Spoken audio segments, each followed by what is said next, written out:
with what I just heard. I mean, I watched it. I was hoping that they had caught the bastard who shot Charlie. So we saw a video of a person jumping off the roof. It looked very legitimate to me. However, there was no rifle in his hand. Now, the Mauser does not break down very easily, incidentally, for those of you who know weapons. Something's wrong with the whole thing.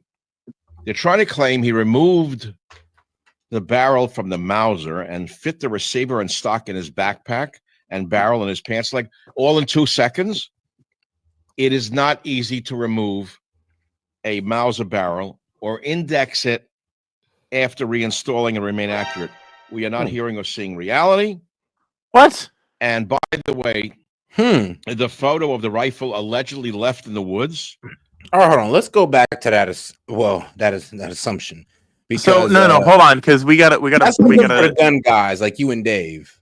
Yeah, he's talking about indexing it. He didn't break the gun down in his backpack. He brought the backpack so he can break the gun down after he shot it so he could jump off the building without the gun in his pockets. Remember that video of him limping, quote unquote, when he was going to the shooting? That's because he had it stuffed down his pant leg. Like he had the whole weapon stuffed down his pant leg. It's not very wide that it couldn't take the same profile as your thigh. And that's why his knees were barely bending, and that's why it looked like he had jumped off of a building before he jumped off of a building. Then after he jumped off the building, I think this is the scenario anyway. Or before he jumped off the building, he broke the weapon down to put pieces of it in his backpack and down his pant leg, so he wasn't walking with the gun after he just shot somebody. All right, well, let's go ahead and hear the full explanation, and let's see how people feel about this gun breakdown. I know I shouldn't do this. I'm risking an awful lot to go. You're not risking anything, dude.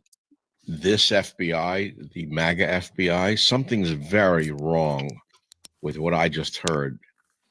I mean, I watched it. I was hoping that they had caught the bastard who shot Charlie. So we saw a video of a person jumping off the roof. It looked very legitimate to me. However, there was no rifle in his hand. Now, the Mauser does not break down very easily, incidentally, for those of you who know weapons. Something's wrong with the whole thing. They're trying to claim he removed the barrel from the Mauser and fit the receiver and stock in his backpack and barrel in his pants leg all in 2 seconds. It is not easy to remove a Mauser barrel or index it after reinstalling and remain accurate. We are not hearing or seeing reality.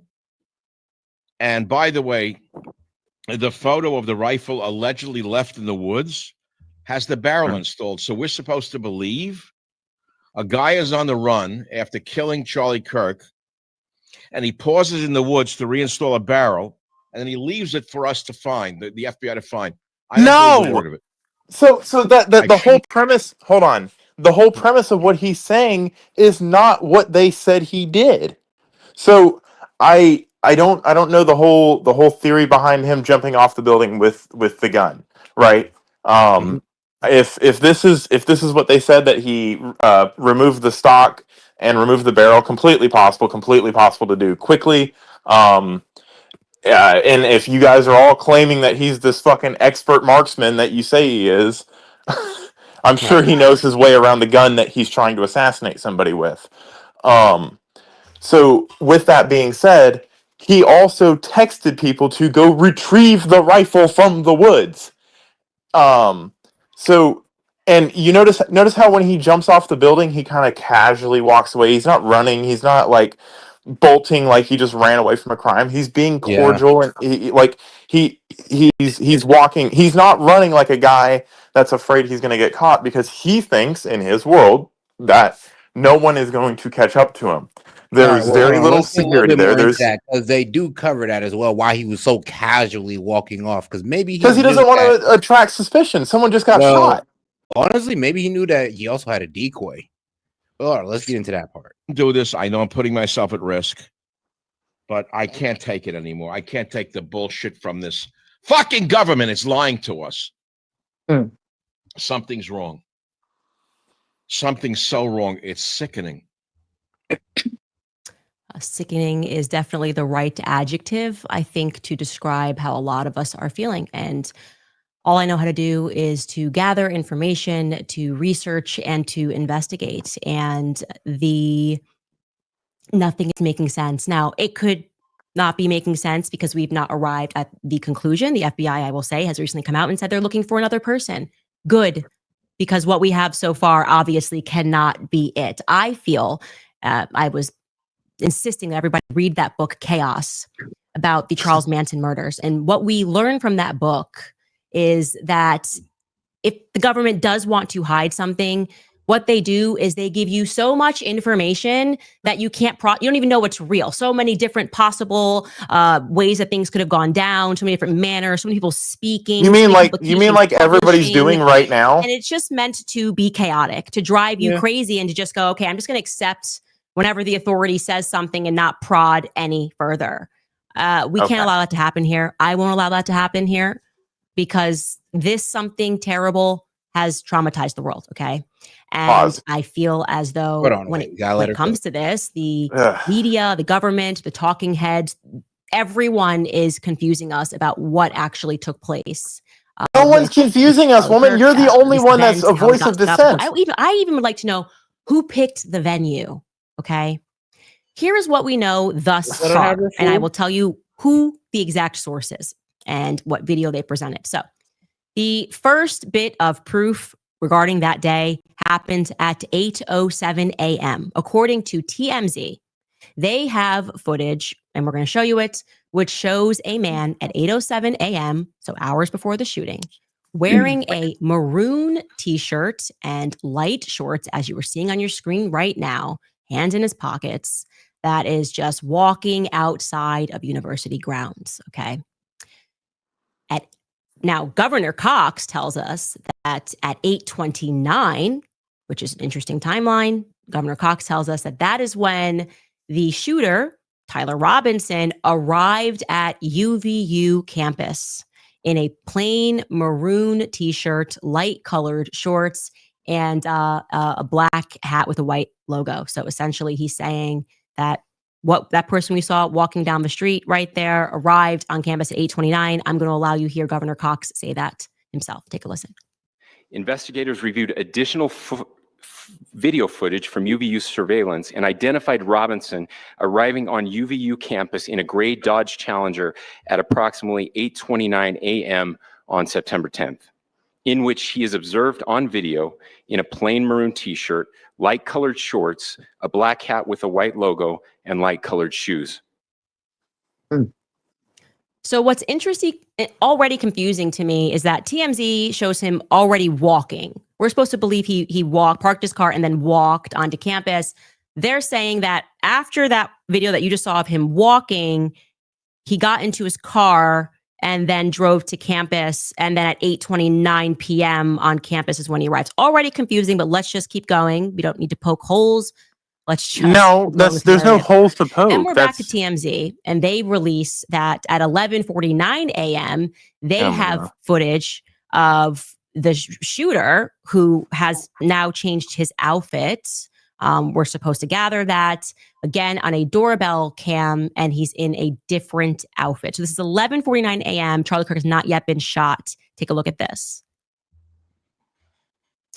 Okay, and for those of you that are listening to this on audio, you are going to see someone who appears to be limping. Okay, so maybe he changed his outfit at some point and now he's limping. And the idea that we're seeing floated is that he's limping because he's holding the gun in his pants.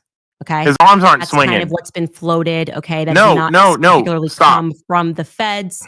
Yo, what's up? His arms aren't swinging. He's carrying something, or he's stabilizing something. That is a completely logical. Like, why is she trying to poke holes in this? No, wait. That's what she's saying. Well, she's saying. Oh, like yeah. It seemed kind of facetious when she said it. No need to poke holes in that. Oh no, yeah, for sure. No, she's actually saying, yeah, like why is like obviously you can see that he's holding something and his arm's just not freely swinging about like you. But yeah, like you're saying. I don't believe Okay. so, but he's limping now and he's got on a different outfit. Okay. 11:52 a.m. And we were actually going to check this, by the way, but I think that we had the FBI say that was when he arrived on campus. Maybe that's not accurate. But so let me just skip off of that because Skylar, we should actually look to research that. But at 12:23 p.m. is when Charlie Kirk is shot. Okay. And 12:23 p.m. is when that in that same minute is when we have footage that shows us that as the crowd ducks and it's blurry, the shooter runs across the rooftop. I'm going to tell you why that's significant. So 12:23, Charlie Kirk is shot, and we are going to have an angle of that and the image of the black person in black rather, that is running across the rooftop. Take a look at this. They're down clearly. And right away, look at that, okay? And we have another, so the footage shows us, there's another actually clip that I was looking for, Skylar, there, that it actually shows him running across the rooftop. You guys may have seen it. The reason why that footage is problematic, as you start to see them ducking and then you see the shooter immediately start moving across the rooftop, is that their narrative is that he disassembled the gun and then started running. So that's a bit confusing to us of how he was able to do that so quickly. An unbelievable amount of hunters, guns, people that reached out to me and said, that just didn't happen. They have exactly as Michael said, that did not happen. There is no way that happened. That cannot be accurate. Then, and this is obviously the craziest part of everything, we have Decoy Boy, right? So it happens and suddenly this guy, George Zinn, gets arrested. He's making noise. He's signaling that he's somehow shot the guy. And at 12:52, it gets announced that the suspect is in custody. So nobody needs to look around anymore because this suspect is in custody. But actually, I guess George Zinn just does that. He just does that, I guess, like just wants people to think he's done something but he hasn't actually done anything. That again, to me, feels like he's a decoy. Like more people are involved in this. And I will say that we don't know, but we know that something's wrong with this. Then at 12:29 p.m., we have TMZ showing us that there's a person running through the backyard. They are saying this appears to be the suspect running. Okay, now we're going to show you that clip. It is very grainy. So they're alleging that that's him. We couldn't confirm that, and the feds have not confirmed that. But it does show you that someone's running across the back. Again, that's at 12:29 p.m. I don't know. We don't know. I'll give you some other facts that you should probably know just in general that has been thus far confirmed. The weapon, they say, was found in the woods and it was wrapped by a dark towel. Okay, now, when they gave us a photo of that weapon, it was fully assembled.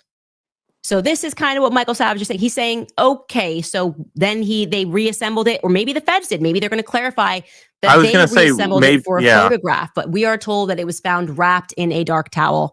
Then we have been told that a screwdriver was found on the roof. So they're sticking to this implication that he perhaps undid this gun while he was on the rooftop, and he, wanted to make sure he unscrewed it with the screwdriver, left the screwdriver behind, but took the gun, but then left the gun in the woods. Okay. Then we get, and this has not been contextualized, and I can't wait until it is contextualized, we get photos that are the shooter. This is when the FBI came out and said he's in a stairwell. We don't know exactly where that stairwell is. He's in outfit number 2. So the outfit change has happened. Okay. There's no timeline again, but we can discern that there is no weapon that is in his pant leg because we can see him bending one leg in one photo and we can see him bending the other leg in another photo. So we're unclear about this. What is clear is that there is a ton of cameras on this campus. there is a lot of footage that they could release to make the public feel better about this. I mean, tons of different angles. I don't know why we're getting grainy shots at all. There have been tons of people online going through the tech stack of UVU campus and saying like, hey, why are we getting grainy? Why don't you give us clearer images? In fact, you guys could show us an image here. They're not doing that. They're just going with this like grainy image and saying that's it. And you can get this grainy image, but we can't tell you much more. Now, again, it's an open investigation. They're under a lot of pressure. There is no question. I'm certainly not going to let this go. And I want the public to not let this go because you were spiritually impacted by watching a man be publicly executed. And you need to keep that energy and understand that something is very wrong here. Nothing they are saying feels good to me. Honestly, the thing that they said that felt the best to me is when they said that there's probably somebody else involved. That sounds about right. Two people, maybe these aren't even the same people. Maybe the guy in the maroon is not the same as the guy in the black shirt. That would make sense. Hold on now. Hold on, sis. Hold on. So I don't specifically know the Mauser. I don't know how it breaks down. I don't know how. I know a little bit about bolt action rifles. I'm not really a bolt action guy. I see where she's going with some of this stuff. Because you usually don't take down rifles like that. Like that's not a thing unless you I think someone in the chat said like you can buy a takedown version of it where you can separate the barrel, but it's like $4 to $5 grand. And like that seems plausible to me that maybe it was a takedown, like you were able to take it down. I don't know how well it takes down like that. Like I know my rifle, my AR, 2 pins and it's 2 pieces. And so Well, hold on, Monte. I found somebody who's I guess he's a bit of a gun expert. Hold on, let's hear this guy out on News Nation because I actually had to look this up. There are market accessories that would allow you to break this gun down. He bolt action because this is typically the choice for long range sniper. A bolt action looks like this. It has pieces. When you put the bolt forward and engage around, it locks in place, and because nothing happens after you pull the trigger except the click, the amount of gas pressure in the barrel remains consistent, and that's why this type of gun is preferred for long-range shots. And it doesn't expel the cartridge either, which I learned. So he took that cartridge with him, and it was found inside the gun, according to some reports. Yeah, because he didn't. Magazine. How quickly, if it is broken down, because it doesn't look like he's jumping with a long rifle tucked in his leg. It looks like it's got to be in that backpack. So how quickly could he break it down if he needed to break it down? You have a question. So is it supposed to be like the 7mm Mauser, or is that like the? What's the deal here with this one? I'm not sure. They said 30-06, so 36. Okay. 36. I was gonna say, 'cause I have one. I have one that chambers 5 by. Oh hell! No, my brain is 7 by 57s. I can't put the 7mm in there, but it is not a light firearm, and it is big. Like that one. I mean, from the pictures, it didn't look that big. Like I am not familiar with bolt action guns at all. Period. Like I've wanted to get into them, but like has not been on my plate recently. But it doesn't look like a large weapon. Like in the picture, it looks like maybe a couple feet long. But I'm completely ignorant on that part of it. I do know that it like in order to believe like you have to take every single one of these things and not put them in a vacuum on their own. If you believe that he's capable of making one shot, no follow-ups. We're talking about him breaking the weapon down and reassembling it. I do understand that if you break a weapon down and reassemble it, your zero is going to be off. Like you're not. Well, but according to this gun expert, he's saying that it's not possible, that he disassembled it in seconds. In seconds? Let's see what he does. Literally just push a button and wrap it around, push another button and wrap it back. They're designed to be able to be put into full length mode or compact mode extremely quickly. Oh, he said it That was. would make perfect sense. Yeah. Given what we've now seen, Steve, and I think a lot of that video is brand new since we called you earlier today. Now we're seeing him running to the edge of the building, jumping off that building. He's holding onto the backpack as he's jumping and landing with the backpack. Most of us would drop whatever heavy thing we have so that it makes the landing less painful. But he jumps with that backpack. Does that make you think that he did break the rifle down and that he did put it in the backpack? Not necessarily.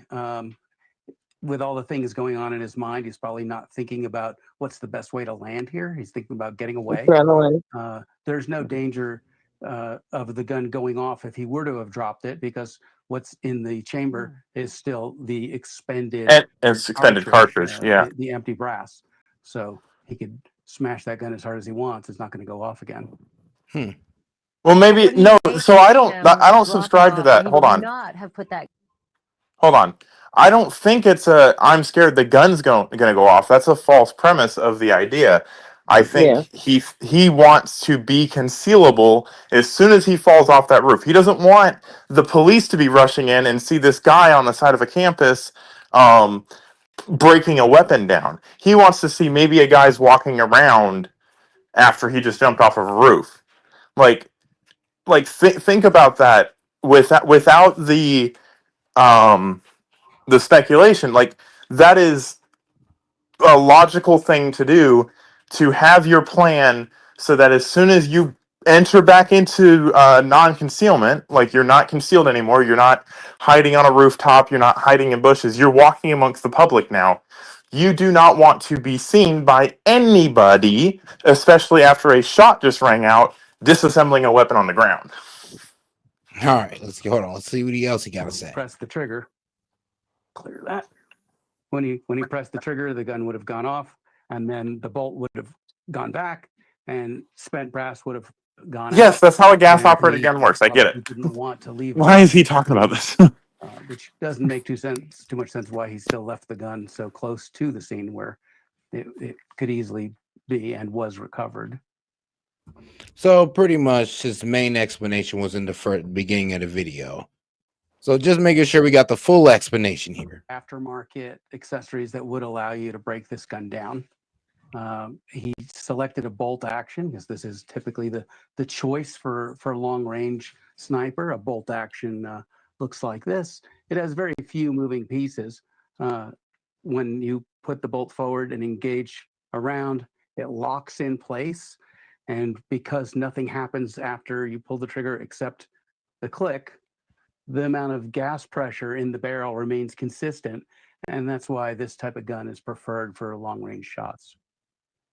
And it doesn't expel the cartridge either, which I learned. So he took that cartridge with him, and it was found inside the gun. Yes, because you have to re-rack the bolt. Along with some others in the magazine. How quickly, if it is broken down, because it doesn't look like he's jumping with a long rifle tucked in his leg. It looks like it's got to be in that backpack. So how quickly could he break it down if he needed to break it down?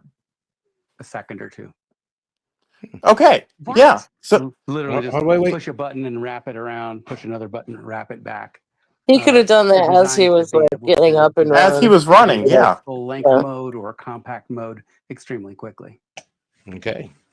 Well, that would make perfect sense. Given what we've now seen, Steve, and I think a lot of that video is brand new since we called you earlier today. Now we're seeing him running to the edge of the building, jumping off that building. He's holding onto the backpack as he...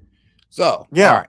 Go ahead. He's explaining the video with his expert. He's not saying that it's not possible. He just said it could happen in a second or two, and then explained why you wouldn't use a gas-operated weapon. Okay.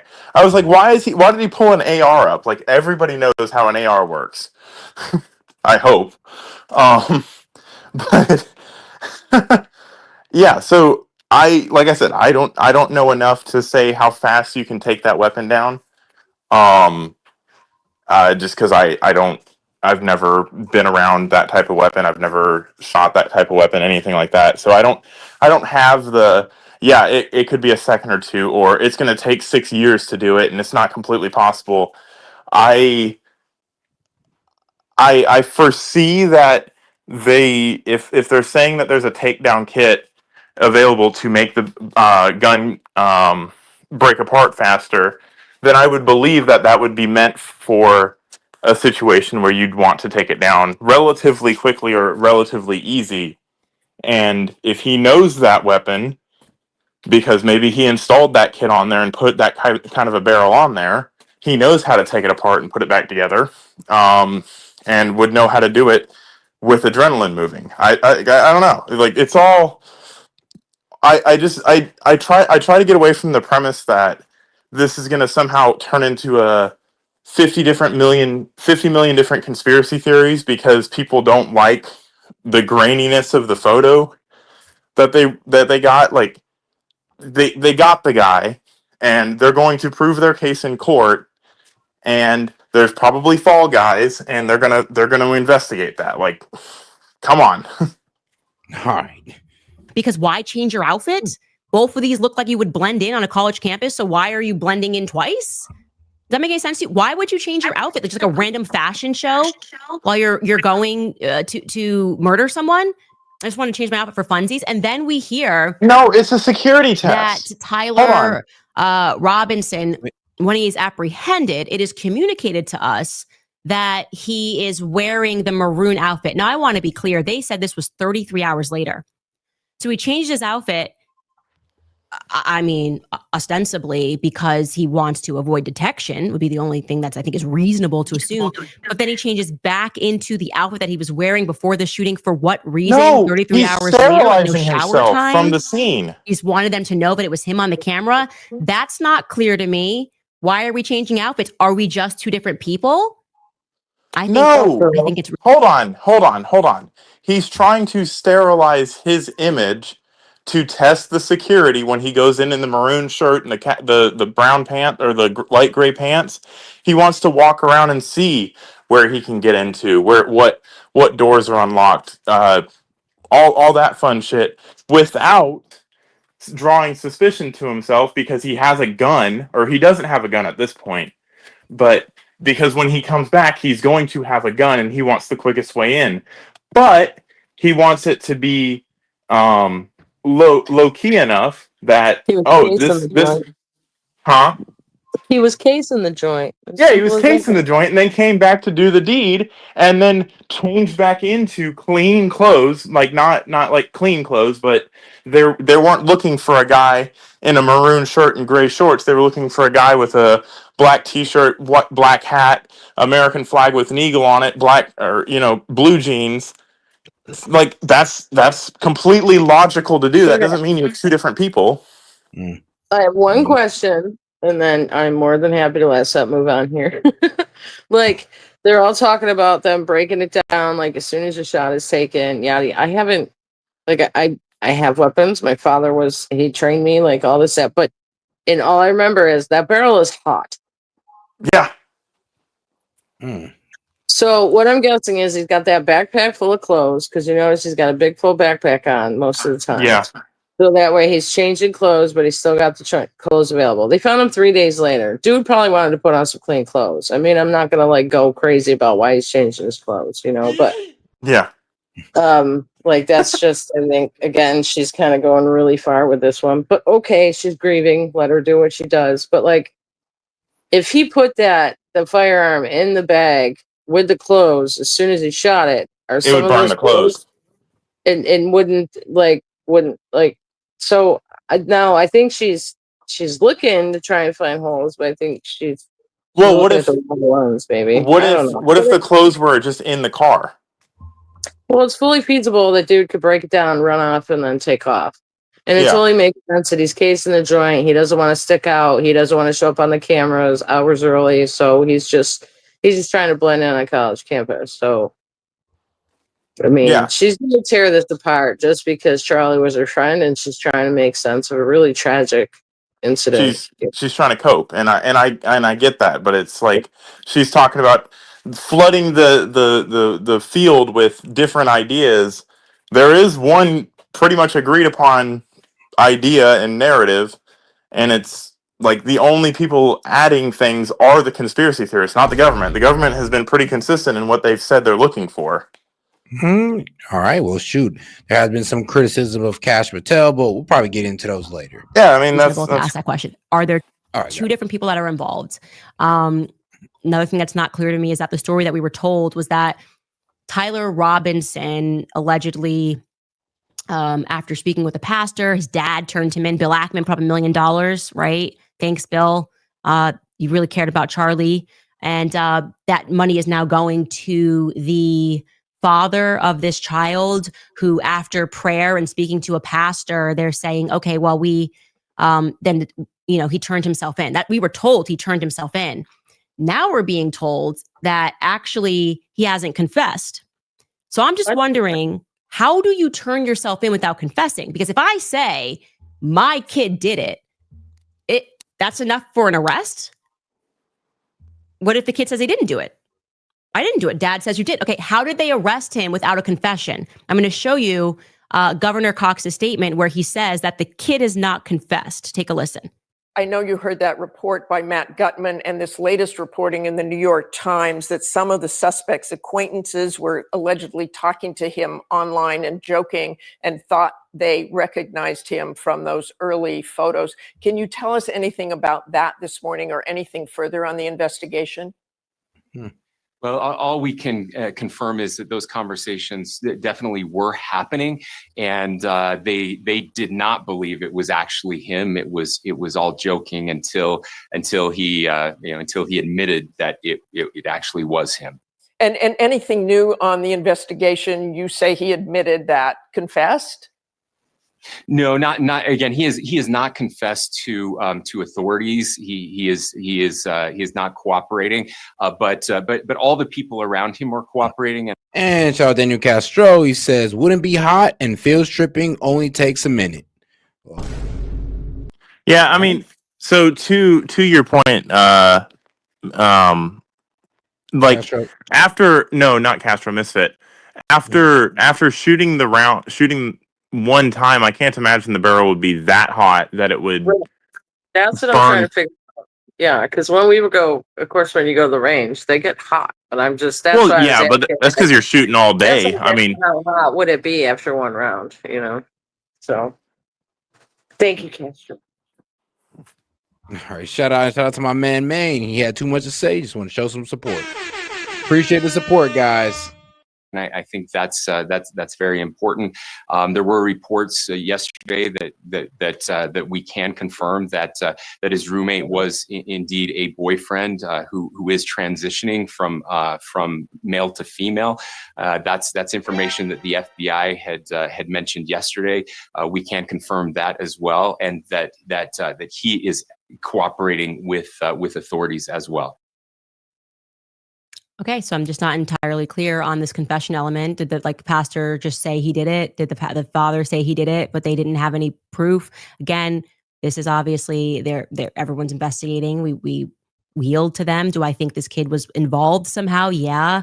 Do I think he did this alone? Absolutely not. This story makes entirely no sense. And then there's this random Discord over Discord. Okay. So Governor Cox came out and told us that there were messages about the rifle drop point. Okay. Discord says not the same thing. Let's listen to Governor Cox say that on this social media app, Discord, they were discussing the rifle drop point. Take a listen. Investigators identified an individual as the roommate of Robinson. Investigators interviewed that roommate, who stated that his roommate, referring to Robinson, made a joke on Discord. Investigators asked if he would show them the messages on Discord. He opened it and showed several messages to investigators and allowed investigators to take photos of the screen as each message was shown by Robinson's roommate. These photos consisted of various messages, including content of messages between the phone contact named Tyler with an emoji icon and Robinson's roommate's device. The content of these messages included messages affiliated with the contact Tyler, stating a need to retrieve a rifle from a drop point, leaving the rifle in a bush, messages related to visually watching the area where a rifle was left, and a message referring to having left the rifle wrapped in a towel. The messages also refer to engraving bullets and a mention of a scope and the rifle being unique. Messages from the contact Tyler also mentioned that So, in my opinion, he got those messages as soon as that happened, right? It's kind of the narrative that they're painting. He's an accomplice to his murder. You know, he didn't report him. Like, are they going to bring him in on charges too, or maybe because absolutely if he's they should bring him on charges? If they should, but if he's turning on him, then no, that's he wouldn't be turning on him unless he hadn't been caught, or unless he had been caught. So he was concealing where he had dropped the rifle. He's concealing evidence about that. Someone just got shot. And now he's talking about a rifle drop point around the area. Why wasn't a tip called in by him? I mean, did he go out to go get the rifle? No, because the FBI wouldn't get it. No, I mean, there you go, right there. I think if he'd have picked up that rifle, he'd have been screwed. But I think you can also get plausible deniability with the hold on. I didn't know he was going to do that. I didn't know until he told me to go. He just said he did it. He just said go get the rifle after it happened. So yeah, that's what I'm saying. But there's 24 hours. There's 24 to 36 hours after him being shot and him being caught. And this boyfriend did not turn him in. His dad did. His boyfriend kept his fucking mouth shut and let him get further down the process. Let him get further away. So he's aiding and abetting that. Am I far off? Damn. So if I had here's the thing, you're not far off. You're not, but it's just hard to say if he definitively knew. No way, you're right. No, he did say he admitted the murder to him already. So if I texted you 20 minutes after Charlie Kirk was shot and I was like, hey, I need you to get on a plane and come pick this rifle up. I just shot Charlie Kirk. Would you turn me in or not? And we got to remember who this boyfriend is. He's a person who hates Christians, hate conservatives, admitted that doesn't mean anything. That doesn't mean anything. It's more of a reason of why he wouldn't, why he wouldn't do it, but that doesn't change the facts of the crime. It doesn't change the facts of the crime, just change the facts that he wouldn't give him up. But you're right. It is possible. Yeah. It is. I wouldn't say possibly embedding, but you do have a really good case for it. He had changed outfits. Okay.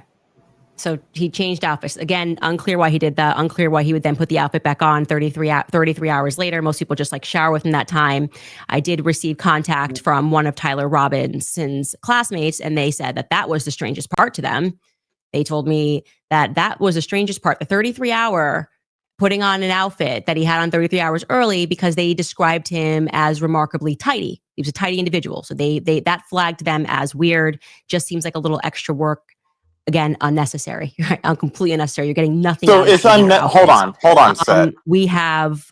Yeah.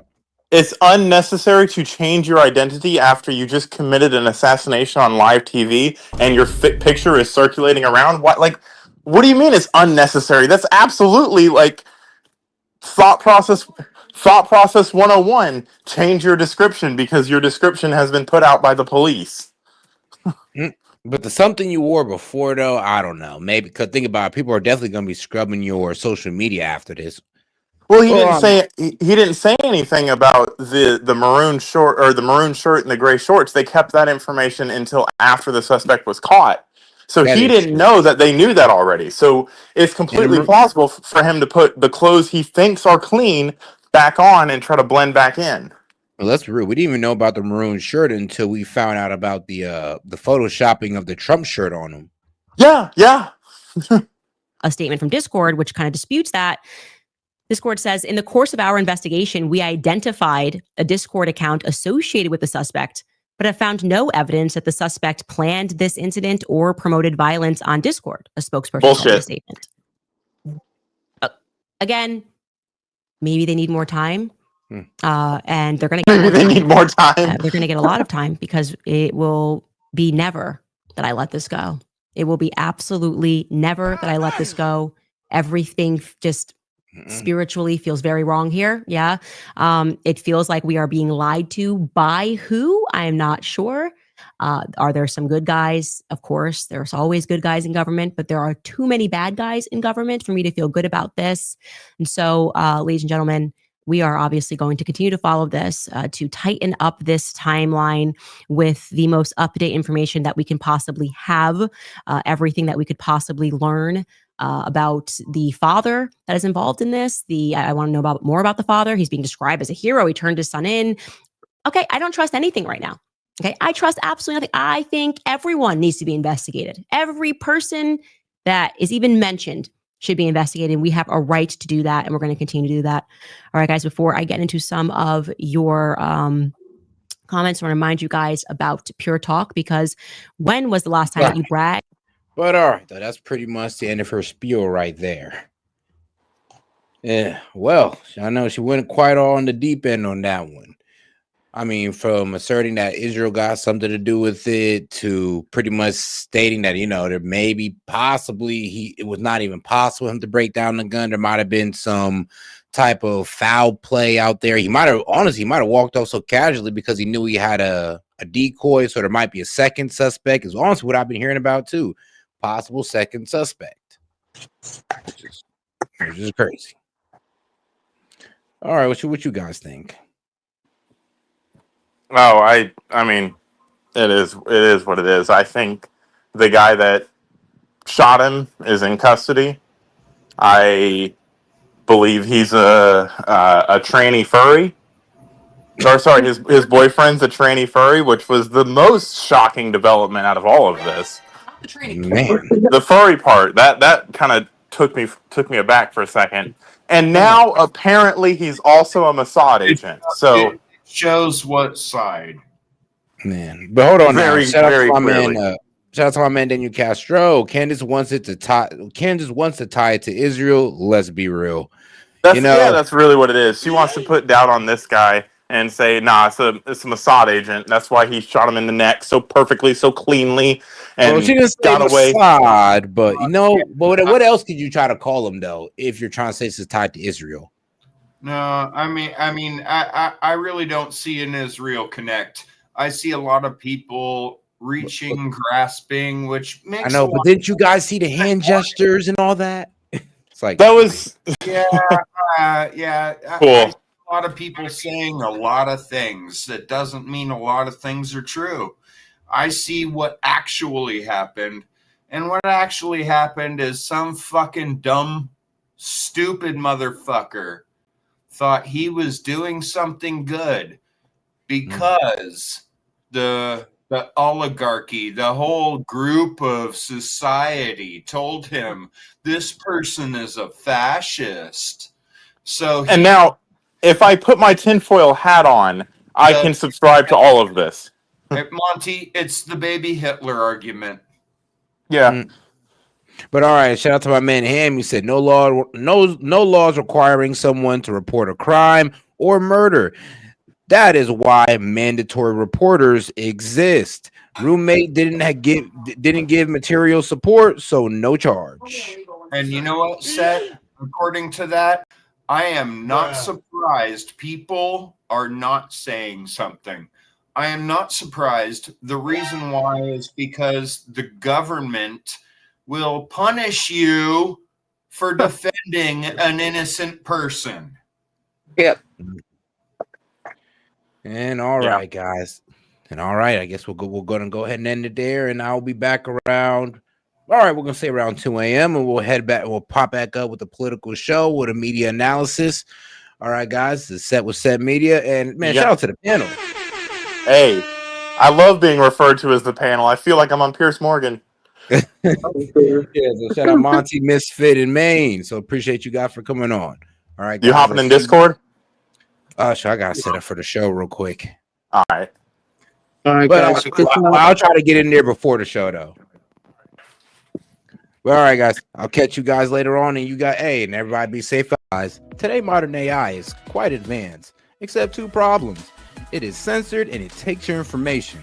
Well, it's hard to find a tech company that don't, but let me introduce you to one. Shout out to my sponsor, Venice AI, which allows you to protect your information and avoid censorship. Now ask yourself, why should a team of programmers at these leading AI apps be the ones to decide what is okay for you to ask and think? Also, would you be comfortable if the presidential administration could govern what AI tells you? Man, I know I wouldn't. But also, while you think about that, did you know that? Let me tell you this, it's gonna be crazy, but ChatGPT has a former director of the NSA sitting on their board right now, guys. And shout out to that man, Edward Snowden. He called this a willful, calculated betrayal of the rights of every person on Earth. And we all know how Alexa is. Alexa listens to us and recommends products based on our conversations. I mean, talk about a violation of privacy. But guys, these are just a few reasons I decided to team up with Venice AI and get you a better options or solutions to your AI needs. Now, guys, you can go ahead and check these guys out with my promo code. So shout out to Venice AI. Now, if you want to use AI without fear of handing over your most intimate thoughts to a corporation or government, you can get 20% off a pro plan using my link, Venice AI SET, and use the code SET. Man, so shout out, guys. So make sure you guys use the code. Put it up one more time for you guys right there. Once again, guys, if you guys want to go ahead and have unleashed AI, uncensored AI, go ahead and tap in with my guys at Venice AI, guys. Hey, this is SET and appreciate the support. And shout out to the sponsor.